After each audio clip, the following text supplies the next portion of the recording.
पूजे छठी मैया चलली ससुरवा, लागी गइले बतीसो कहार, लागी गइले बतीसो कहार।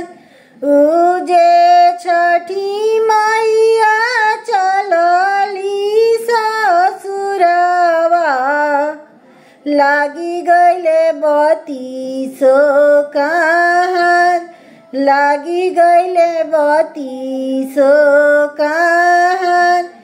छठी मैया डोली चढ़ी आइली, उनकर गजबे सिंगार, उनकर गजबे सिंगार।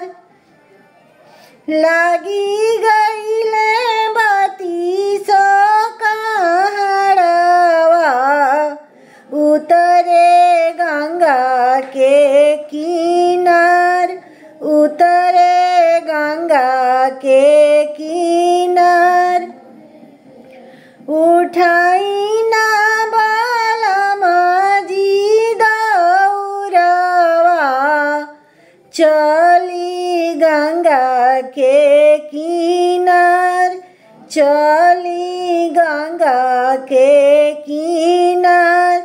छठी माई के अर्घ दिया, छठी माई के अर्घ दिया, दीनानाथ के अर्घ दिया।